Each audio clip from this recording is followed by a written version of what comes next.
So guys, इस video में लोग देखेंगे फिजिकल फार्मास्यूटिक्स यूनिट 2 के इंपॉर्टेंट 25 क्वेश्चन जो कि बहुत ज़्यादा इंपॉर्टेंट है आपके एग्जाम्स के लिए। अब देख लेते हैं पहला क्वेश्चन क्या पूछा गया है। Flocculated suspension exhibit the flow of a type dilated Newtonian plastic और स्यूडो प्लास्टिक। तो गाइस पहले समझते हैं फ्लोकुलेटेड सस्पेंशन के अंदर जो डिस्पर्स फेस पार्टिकल होता है एक टाइम के बाद वो बेस पे आकर के क्या होता है, सेडिमेंट हो जाता है, यानी मूव हो रहा है। बट इनिशियल टाइम पे तो कोई मूवमेंट नहीं होता क्योंकि वो सेडिमेंट नहीं होता है। और प्लास्टिक फ्लो में भी जनरली सेम होता है कि इसके अंदर जब हम स्ट्रेस अप्लाई करने पे स्ट्रेन जो है वो चेंज नहीं होता है, बट कंटिन्यूअस अगर प्रोवाइड करवाएंगे स्ट्रेस तो एक टाइम के बाद जो स्ट्रेन है वो इंक्रीज हो जाता है और फ्लूइड का मूव होता है। इस वजह से इसका करेक्ट आंसर क्या है, सी। अब यहाँ पे सेकंड क्वेश्चन पूछा गया, a limitation that is not related to a falling sphere viscometer. तो अगर हम इसकी लिमिटेशन की बात करें तो जनरली ये applicable to only less viscous fluid, yes correct है। Large volume of sample is required, yes इसमें होता है, और ट्रांसपेरेंट सैंपल होना चाहिए।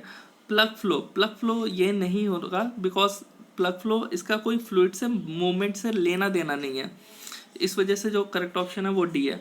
यहाँ पे नेक्स्ट क्वेश्चन क्या पूछा गया है, in general Newtonian fluid are expressed in term of viscosity, a corresponding expression in non Newtonian fluid in term of viscosity is. तो इसका करेक्ट आंसर क्या है, ए, अपरेंट। अब यहाँ पे नेक्स्ट क्वेश्चन पूछा गया है, one of the following is not a one point viscometer. अब गाइस आपको ये तो मालूम है क्वेश्चन में ही आंसर छुपा रहता है गाइस, अगर आप ध्यान से पढ़ो तो। वन पॉइंट विस्कोमीटर में क्या होता है, विस्कोसिटी सेम होता है but can be used for the same purpose, pick the viscometer of this type. तो गाइस इनमें से कौन सा होगा option, A B C D. तो गाइस इसका करेक्ट ऑप्शन है ए, कप एंड बॉब। क्यों है, तो ये इस वजह से है बिकॉज कप एंड बॉब में क्या होता है, मल्टीपल पॉइंट विस्कोमीटर इसको बोलते हैं, और इसमें जो विस्कोसिटी होती है ना वो विस्कोसिटी कांस्टेंट नहीं होती है, बट इसमें विस्कोसिटी क्या होती है, कांस्टेंट होती है, इस वजह से करेक्ट आंसर है ए। नेक्स्ट क्वेश्चन क्या है, fluidity in term of association with Newtonian fluids and equivalent term in plastic flow fluid is. Apparent viscosity, flexibility, mobility या प्लास्टिक विस्कोसिटी। गाइस जल्दी से बताओ कौन सा होगा, वीडियो पॉज करके एक बार कमेंट भी करके बताओ कि इनमें से कौन सा होगा। तो गाइस अगर हम बात करें न्यूटोनियम फ्लूइड की, तो जो शियर स्ट्रेस होता है वो डायरेक्टली प्रोपोर्शनल होता है शियर स्ट्रेन के। जैसे ही हम फोर्स अप्लाई करेंगे ना तो फ्लूइड जो है मूव करने लगेगा। तो इसका जो करेक्ट ऑप्शन क्या है, मोबिलिटी। अब यहाँ पे नेक्स्ट है, dilated flow is characterised as a reverse phenomena. और ध्यान से गाइस क्वेश्चन पढ़ना है, कभी आप गलत क्वेश्चन पढ़ लो, क्वेश्चन को मतलब कि पूरा पढ़ोगे ना तो ज़्यादा अच्छे से, और क्वेश्चन में ही most of the time answer छुपा रहता है। तो डायलेटेड फ्लो हमें मालूम है शियर स्ट्रेस जितना ज़्यादा होगा विस्कोसिटी इंक्रीज करेगी, और स्यूडो प्लास्टिक फ्लो में भी क्या होता है, जितना ज़्यादा शियर स्ट्रेस इंक्रीज उतना ही विस्कोसिटी डिक्रीज। इसमें इंक्रीज नहीं हो रहा है, इसमें डिक्रीज हो रहा है, यहाँ पे रिवर्स पूछा है। तो करेक्ट आंसर क्या है, स्यूडो प्लास्टिक फ्लो। तो इस टाइप के क्वेश्चन अगर आप प्रैक्टिस कर लो अच्छे से तो बहुत ही अच्छे नंबर आएंगे आपको, और आपको मेन एग्जाम में इधर उधर से कहीं ढूंढने की जरूरत भी नहीं पड़ेगी आपको क्वेश्चंस को। नेक्स्ट क्वेश्चन है, deflocculated suspension with high concentration of the dispersed solid exhibit the flow of type. क्या होगा गाइस, इसका आंसर 7 का आंसर होगा dilatant, due to more viscosity that reason, उस रीजन में। अब यहाँ पे नेक्स्ट क्वेश्चन देखते हैं जो कि है 8, in anti thixotropy the down curve is frequently position to with respect to up curve. तो गाइस 8 का क्या होगा, 8 का होगा राइट। अब गाइस सी क्यों होगा, एक बार आप हमें कमेंट करके बताओ, वीडियो के दौरान आपको बताया गया था, तो एक बार कमेंट करके रीजन बताओ गाइस। नाइन्थ क्वेश्चन देखते हैं, ninth question, at equilibrium the thixotropic behaviour of a pseudoplastic system exhibit the state of, क्या होगा, सॉल्यूशन। जेल पेस्ट नहीं होगा, सॉल्यूशन होगा। Which of the following physical properties is not a rheological property. तो guys 10th का क्या होगा, rheological property की बात करें तो इसमें फ्लो मूवमेंट से रिलेटेड होता है। तो गाइस अगर हम यहाँ पे ऑप्शन अगर हम देखें तो body and slip yes, spreadability yes, surface tension. तो यहाँ पे सरफेस टेंशन क्या है, कोई फ्लो या मूवमेंट से रिलेटेड नहीं है, तो करेक्ट ऑप्शन यही है हमारा। The pseudoplastic flow behaviour can be expressed by. तो गाइस इनमें से कौन सा होगा, अपरेंट विस्कोसिटी, बिल्कुल ठीक। अब यहाँ पे Brookfield viscometer is an example of type. तो गाइस 12th का क्या होगा इनमें से? Brookfield viscometer. जब सैंपल फिल करते हैं हम लोग कंटेनर में तो ये रोटेट होने लगता है बाई शाफ्ट, जो स्पिंडल को प्रोवाइड करवाता है और वहाँ पे टॉप जो है वो प्रोड्यूस होता है। तो इसका जो करेक्ट ऑप्शन है वो है रोटेटिंग स्फीयर या स्पिंडल। गाइस जल्दी से एक बार कमेंट करके बताओ। तो गाइस इसका आंसर होगा रोटेटिंग स्पिंडल। अब नेक्स्ट क्वेश्चन क्या है? High viscosity indicates one of the following relationship in a system which is relevant. तो गाइस इसका कौन सा होगा इनमें से? इसका होगा ABCD। एक बार गाइस वीडियो पॉज करके कमेंट करके बताओ। तो इसका आंसर जो करेक्ट है वो है इंटरमोलिकुलर अट्रैक्शन जो होगा वो स्ट्रॉन्गर। अब यहाँ पे बहुत ही अच्छा क्वेश्चन पूछा गया, N emulsion of O/W type has the viscosity. बहुत ही इंपॉर्टेंट क्वेश्चन है, ऐसे क्वेश्चन जो है वो आते रहते हैं। तो गाइस एक बार देख लेते हैं यहाँ पे।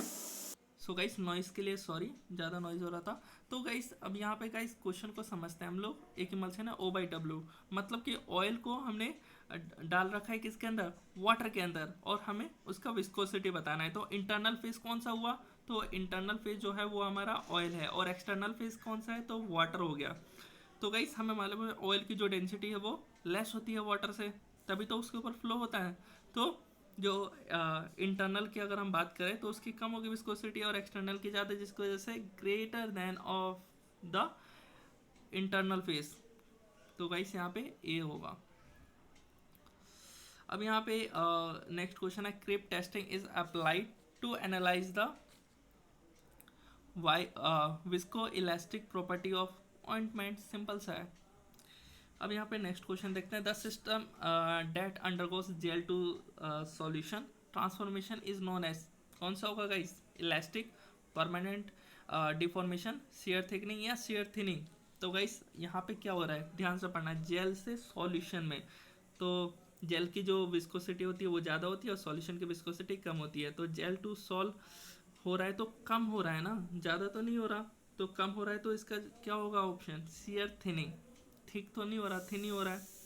सो थोड़ा सा नॉइस के लिए गई सॉरी। देख लेते हैं नेक्स्ट क्वेश्चन है 17, जो कि the type of viscosity specified in IP Oswald viscometer is. तो गाइस जो 17 है इसका ऑप्शन क्या होगा? Kinematic viscosity. वीडियो लेक्चर्स के दौरान ये सब आपको बता रखा है, बट एक बार क्विक रिवीजन हो रहा है आपका इस टाइप के क्वेश्चन आपको पढ़ने से। After giving the IM injection of procaine penicillin G, the process of forming a depot in the muscle is due to. तो गाइस 18 का होगा रैपिड थिक्सोट्रोपिक रिकवरी। तो इसका ऑप्शन होगा डी। सो अगर आपको कंफ्यूजन हो रहा हो 17 का, तो गाइस एक बार वीडियो में आप कमेंट करके पूछ सकते हो। काइनेमेटिक विस्कोसिटी, अगर आप कंफ्यूज पढ़ रहे हो तो इसके अंदर जनरली क्या होता है? Viscosity upon density. Viscosity upon में डेंसिटी। अगर आपको दिक्कत होगा इस वजह से मैं बता देता हूँ, अपॉन में डेंसिटी। वहीं अगर हम बात करें ओसवाल्ड विस्कोमीटर, तो इसमें भी हमें विस्कोसिटी और डेंसिटी की ज़रूरत पड़ती है, बिकॉज जो फॉर्मूला है ना, eta 1 equal to D1 T1 eta 2 upon में D2 T2। तो गाइस यहाँ पे डेंसिटी और विस्कोसिटी जो है हमें चाहिए होता है, और वो मिलता है काइनेमेटिक विस्कोसिटी से। अब आई थिंक आपका जो डाउट है वो क्लियर हो गया होगा। नेक्स्ट क्वेश्चन है, pick the reason for the calibration of an instrument. मालूम है सबको, बहुत ही ईजी है। To correct the error. तो यहाँ पे जो करेक्ट ऑप्शन का होगा, तो यहाँ पे करेक्ट ऑप्शन होगा D, to correct the error in the working of an instrument. अब यहाँ पे 20th क्वेश्चन क्या है, plug flow is not observe in cone and plate viscometer, the reason is. तो गाइस 20 का जो होगा, प्लेट है, प्लेट जो होता है इसके अंदर वो रोटेटिंग की वजह से रोटेट होता रहता है कंटिन्यूसली, जिसकी वजह से प्लग फ्लो नहीं दिखाता है। तो गाइस इसका जो 20 का जो ऑप्शन होगा इनमें से कौन सा होगा गाइस? एक बार जल्दी से गाइस बता दो मुझे कमेंट करके। Shear can be maintain uniformly. तो इसका आंसर सी होगा। 21 का term rheology was invented by, तो ये तो मालूम ही है सबको, ये होगा Bingham and Crawford. Next question क्या है, according to the Newton's law of viscosity the shear stress is fluid is dash to the rate of shear. तो अभी थोड़ी देर पहले ही मैंने आपको गाइस इसका बताया था, 22 का डायरेक्टली प्रोपोर्शनल होता है।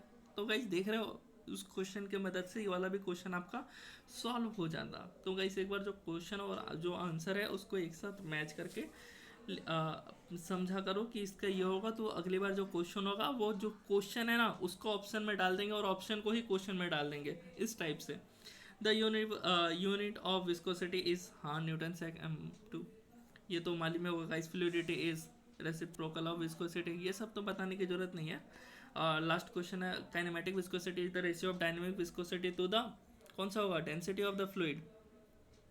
हमें मालूम था, हमने पढ़ा भी था अभी थोड़ी देर पहले। काइनेमेटिक विस्कोसिटी मैंने बताया था ना आपको गाइस, विस्कोसिटी अपॉन डेंसिटी, तो ऑप्शन कौन सा होगा, डेंसिटी ऑफ द फ्लूइड। तो गाइस आई होप आपको वीडियो अच्छा लगा हो। वीडियो अच्छा लगा हो तो अपने दोस्तों के साथ जरूर शेयर करें, और चैनल अच्छा लगे तो लाइक करें, सब्सक्राइब करें वीडियो को, और चैनल को सब्सक्राइब करें।